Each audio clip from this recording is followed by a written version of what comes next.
આજના કાર્યક્રમને પોતાનું ઉદ્બોધન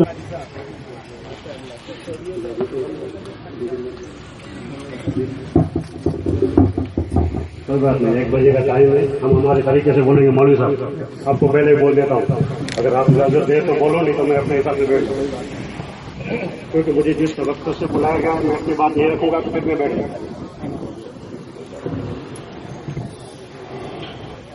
खुद मियां पीरजादा साहब और इस समारंभ के मुख्य वक्ता और जमीयत-ए-उलमा-ए-हिंद के जनरल सेक्रेटरी जनाब सैयद मौलाना महमूद मदनी साहब, उपस्थित सारे उलमा-ए-किराम, कच्छ में से आए दूर दूर से हमारे अजीजमंद दोस्त बिरादर, हम और साथियों और पत्रकार मित्रों, सबसे पहले तो हमारे सामने जो एक मंजर दिख रहा है जमीयत चिल्ड्रन के विलेज के तहत, वो जमीयत चिल्ड्रन विलेज 2001 के अंदर जब भूकंप आया उसके बाद हजरत सैयद मौलाना महमूद मदनी साहब की जद्दोजहद की वजह से यहाँ पर ये इसकी बुनियाद रखी गई और जो नींव रखी गई थी आज एक बहुत बड़े वट वृक्ष के रूप में हमारे सामने मौजूद है। मैं उनको लाखों मुबारकबाद देता हूँ। यहाँ पर दीनी और दुनियावी दोनों तालीमें भी दी जाती है और बहुत सारे लोग हमारे इससे फायदा भी लेते हैं। आज का जो प्रोग्राम है और दूसरी मुबारकबाद में हमारे जो यहाँ के आयोजक है मोहम्मद भाई आगरिया और नूर मोहम्मद रहमा और उनके सारे ग्रुप में मिलकर खासतौर के ऊपर तमाम मसलक के उलमा-ए-किराम, तमाम मसलक के आगेवान, विविध राजकीय पार्टियों के जो नुमाइंदे हैं, उन सबको एक मंच पर बुलाकर हालात हाजरा, वर्तमान प्रवाह मुस्लिम समाज का, हालात के हाजरा का मतलब है मुस्लिम समाज का वर्तमान प्रवाह। आज मुस्लिम समाज कौन से हालात से गुजर रहा है और उसके सामने हम मुसलमान को कैसे रहना चाहिए और कैसे काम करना चाहिए, इसलिए हम सब मिलकर एक अपनी फिरकापरस्ती छोड़कर सब मुसलमान एक होकर, नेक होकर हम हमारे कौम की भी सेवा करें, हमारे देश की सेवा करें, हमारे मुल्क को भी बचाए, हमें भी बचाए, हम अपने आप को भी बचाए। आज हिंदुस्तान एक तशवीशनाक मसले से गुजर रहा है और इस तशवीशनाक हालात का एहसास हिंदुस्तान के मुसलमानों को बहुत सालों से हो रहा है। बाबरी की शहादत हो, भागलपुर के दंगे हो, 2002 के गुजरात के कौमी दंगल हो कि मुजफ्फरनगर के कत्लेआम हो, ये सारे जुल्म के बाद कहीं भी हम जुल्म करते नहीं है, लेकिन जुल्म करने वाली ताकतों को रोकने के लिए हम अगर कहीं इकट्ठा होकर अगर उसका रोकने की साजिश करते हैं तो ये सियासी पार्टियां वहीवट तंत्र का दुरुपयोग करके मुसलमानों के एक बड़े समूह को एक भारी कलमों के तले फरियादों में किया जाता है, उनको पकड़ लिया जाता है और सालों साल जेल के अंदर रखा जाता है।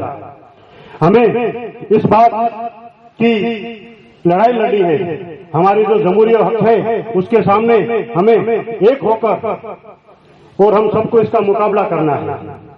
आज हम देखते जाते हैं, हम किसी के साथ लड़ाई झगड़ा नहीं करते हैं, किसी का नुकसान नहीं करते हैं, फिर भी गलत इल्जाम के तहत हमें पकड़ लिया जाता है और हमको आतंकवादी और दहशतगर्दी का शिकार बनाकर मुसलमानों को जेल में डाल दिया जाता है। आज दूसरी समाज वाले भी बहुत सारे आंदोलन करते हैं। मैं किसी के खिलाफ नहीं हूं, लेकिन इतना तो जरूर कहता हूं कि हाल ही अंदर गुजरात के अंदर पटेल समाज का बहुत बड़ा आंदोलन हुआ, उसके अंदर भी आपने देखा होगा कि गवर्नमेंट का क्या रोल रहा है। उसके बाद आप देखो हरियाणा के अंदर भी देखने जाओ, बहुत बड़ा आंदोलन हुआ, करोड़ों अरबों रुपयों का हिंदुस्तान को नुकसान हुआ, लेकिन उसके खिलाफ कहीं न कहीं जो सियासी पार्टियां हैं वो उनको दबाने की कोशिश कर रही है, उनको खुला दौर दिया जाता है। सिर्फ मुसलमानों के ऊपर ही ये सियासी पार्टियां, मैं किसी पार्टी की मुखालफत करने या किसी पार्टी का चमचा बनकर यहाँ खड़ा नहीं हुआ हूं, मैं अपनी बात अपने मुसलमान भाई की इज्जत से यहाँ रख रहा हूँ। हमें कैसे जीना चाहिए और कैसे मुकाबला करना चाहिए, इन सारी दुश्मनी ताकतों को हमें पहचानना पड़ेगा। आज कहीं भी एक आतंकवादी घटना बनती है, दहशतगर्दी की घटना बनती है, पूरा मुस्लिम समाज एक खौफनाक मंजर के तहत आ जाता है। न जाने किसके ऊपर ये बिजली गिरेगी और कौन से निर्दोष मुसलमानों को लिया जाएगा कि लश्कर तोयबा का है या ये हिजबुल मुजाहिदीन का है या सिंधी का है या ये अलकायदा का है। गलत इल्जामात के अंदर हमें फंसा दिया जाता है और उसका ना तो कोई हिसाब होता है ना किताब होता है। 8-10 साल तक जेल में रहने के बाद जब कोर्ट हमें इज्जत के साथ बरी करती है तब हमारा बहुत सारा वक्त गुजर चुका होता है, उसका फैमिली भी पायमाल हो चुका होता है। हमें उनके ऊपर उनके सामने लड़ना है। इस देश के अंदर बंधारण के हिसाब से देखने जाओ तो हम इंसानों को, हर एक इंसान को अपनी राय रखने का अधिकार दिया जाता है और अधिकार के तहत हम अपनी राय भी रख सकते हैं। लेकिन मौजूदा हालात ऐसे हैं, अगर सियासी पार्टी जो हुक्मरान पार्टी है वो और उनके पर्दे के पीछे आका जो खाकी चड्डी वाले हैं उनके खिलाफ अगर हमारी कोई राय आती है तो हमको देशद्रोही का लेबल लगाया जाता है कि ये पाकिस्तान तरफी है, ये हिंदुस्तान के गद्दार है। हम सब देख रहे हैं, मीडिया के जरिए देख रहे हैं कि अपने अखबारों में भी पढ़ते हैं कैसे कैसे हालात से हमारी राय को दबा दिया जाता है और उनकी राय के साथ अगर हम अगर साथ मैच नहीं होते हैं तो हमारे ऊपर कोई भी तोहमत लगा के हमें आज गद्दारी और देशद्रोही का इल्जाम लगाया जाता है। मैं यहाँ एक बात आपको बताना चाहता हूँ कि हमारा ईमान, हमारा मजहब, हमारा दीन इस्लाम हमको वतन से मोहब्बत की जो नीम रखने बोले कि जो मुसलमान अपने वतन से मोहब्बत नहीं करता है वो मुसलमान ही नहीं है, मुसलमान के दायरे से बाहर निकल जाता है। इससे बड़ा सबूत हमारा दीन और हमारा मजहब हमको देता है, उससे बड़ी सबूत हम आपको क्या दें। ये चीज बोली जाए, ये चीज न बोली जाए, अगर ये चीज आप बोलते हैं तो आप देश के वफादार हैं और ये चीज नहीं बोलते हैं तो आप देश के गद्दार हैं। हमारे मजहबी जो कुछ नियम है, हम सिर्फ अल्लाह की इबादत करते हैं, अल्लाह के सिवा किसी की इबादत नहीं करते हैं। कई बार इस बात के ऊपर डिबेट होती है, कई टीवी चैनलों में, मीडियाओं में चर्चा होती है और एक मुसलमानों के खिलाफ एक नफरत का वातावरण पैदा किया जाता है कि सारे मुसलमान जो है वो दहशतगर्द है। मैं उनको बताना चाहता हूँ, हम बाय बर्थ भी हिंदुस्तानी है और बाय चॉइस भी मुसलमान है। हम जन्म भी हमारे बाप दादा ने यहाँ लिया है और हमको जब 47 में चॉइस दिया गया कि आपको कहाँ रहना है, हमें किसी की सर्टिफिकेट की किसी की जरूरत नहीं है। हमें यही देखना है कि इस वतन की हिफाजत के लिए हम मुसलमान अपनी जान माल हमारी औलाद को कुर्बान करेंगे, लेकिन इस देश की वफादारी के ऊपर या देश के दुश्मन ने अगर हमारे हिंदुस्तान को कहीं गलत निगाह से देखा तो उनकी आंख निकाल देंगे। वो मुल्क चाहे पाकिस्तान हो या देश का दूसरा मजहब या दूसरा मुल्क क्यों न हो। ये बात हम सबको मुसलमानों को एक होकर करनी पड़ेगी। आज ये बात हमारा मजहब हमें देता है सिखामा, हम हमारे तरफ से नहीं बोल रहे, हमारे दिन की पुकार है, हमारे मजहब की पुकार है। हम मुसलमानों को कैसे रहना है, जुल्म करने वाले सिर्फ मुसलमान देखते हैं। आज देखने जाओ तो वो ऐसा नहीं देखते कि ये सुन्नी है, ये तबलीग है, ये अहले हदीस है, कि ये शिया है, कौन से फिरके हैं, सिर्फ वो वही देखते हैं कि ये मुसलमान है।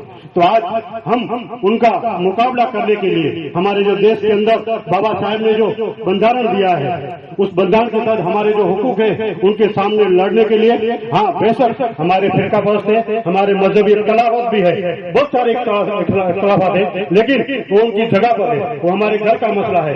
जब ऐसी ताकतों के सामने हमें लड़ना होगा तो हमको सबको एकजुट होकर, एक ताकत होकर लड़ना पड़ेगा। जिसकी जो ताकत है उसका उपयोग करना पड़ेगा और हमको ये फिरका परस्ती के उस दायरे से बाहर आकर इनके सामने हमारी ये लड़ाई लड़नी पड़ेगी। आज मुझे एक राहत इंदौरी का शहर याद आ रहा है, बड़े सलीके से तकसीम कर दिया हमको, बड़े सलीके से तकसीम कर दिया हमको, अगर ये साथ न कटती तो आज फल होता।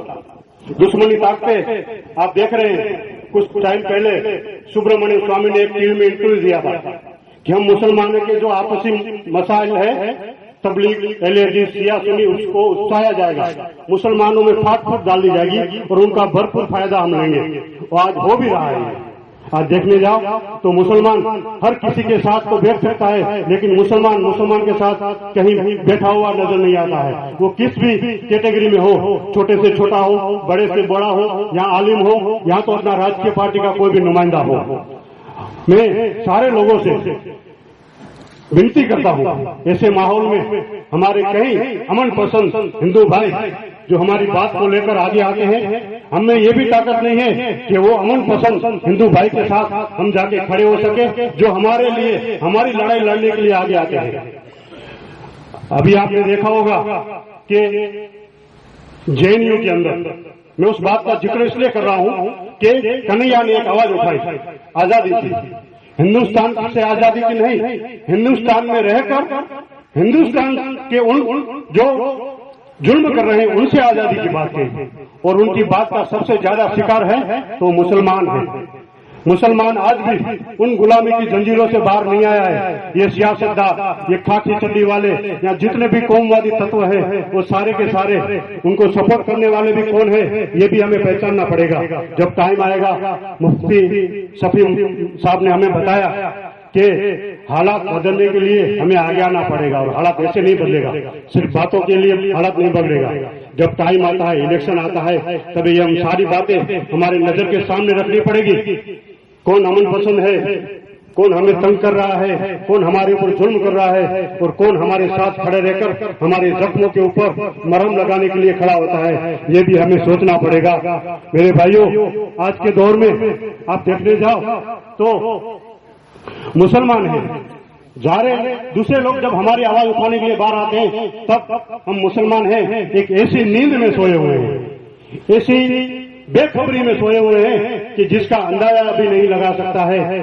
अल्लामा इकबाल साहब ने कहा है, वाए नाकामी मताए कारवां जाता रहा, वाए नाकामी मताए कारवां जाता रहा, कारवां के दिल से एहसास जिया जाता रहा। कुछ ऐसी नींद सोए हैं और बाबे नजर कि जैसे उठेंगे तो ये सोरे कयामत के बगैर। ऐसी नींद हम सोए हैं कि जैसे हम कयामत के सिवा तो उठ ही नहीं सकते, कयामत के दिन ही जैसे हम मुर्दा बन के सो रहे हैं।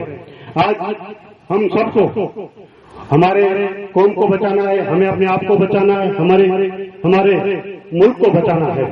और वो हमारे आखिरी नबी ने हमें जो पैगाम दिया है, उस पैगाम को मजबूती से पकड़कर दीन और सुन्नतों पे अमल करते हुए हमें ये सारी बातों से गुजर जाना पड़ता है। आज हिंदुस्तान के अंदर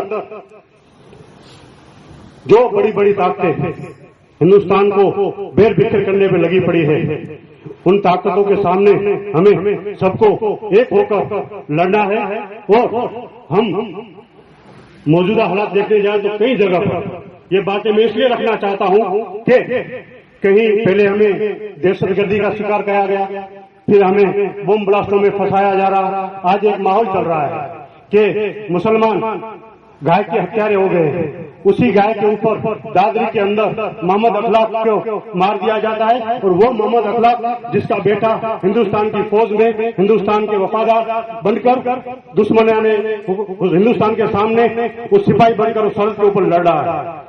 उस मोहम्मद अखलाक को एक गाय के मटन उसके घर में है, बीफ उसके घर में, उसी शंका के तहत मार दिया जाता है।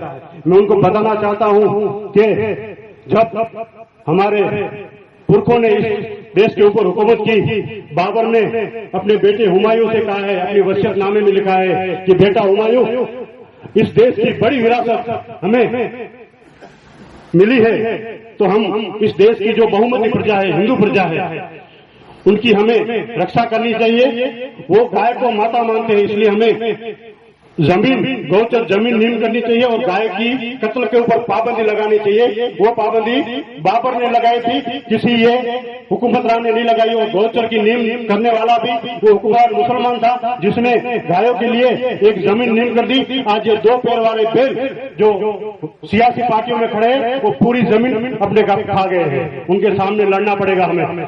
कच्छ में देखिए हाजी पीर बाबा की शहादत उसको देखिए आप, हाजीपुर बाबा की शहादत कैसे हुई।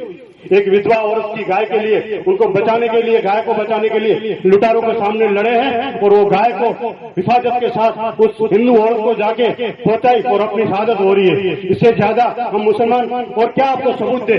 चंद अगर कोई मुसलमान गलत काम करते हैं तो हमें वो गलत काम करने वालों से न पहचाना जाए। मुसलमान की पहचान होनी चाहिए। ख्वाजा गरीब नवाज की सीरत देखो आप, निजामुद्दीन औलिया की सीरत देखो आप, अहमदाबाद के अंदर शाह आलम बाबा की सीरत देखो, कच्छ के अंदर देखना है हाजीपुर बाबा की सीरत देखो कि मुसलमान कैसे होने चाहिए। अगर ये नहीं देख सकते हैं तो आइए, जिसको हमारे कच्छ के हिंदू भाई अमन और शांति का फरिश्ता और मानवता के एक बड़े मोदी के रूप में पहचाना जाता है, सैयद मुफ्ती कच्छ हाजी अहमद शाह बाबा को देखिए, वो मुसलमान है। ये गलत काम करने वाले मुसलमान हमारे नुमाइंदे नहीं हो सकते। हमारे नुमाइंदे ये है। हमारे नुमाइंदे कौन हो सकते हैं? हमारे नुमाइंदे महमूद मदनी जैसे हो सकते हैं जो देश को बचाने के लिए अपनी जद्दोजहद कर रहे हैं।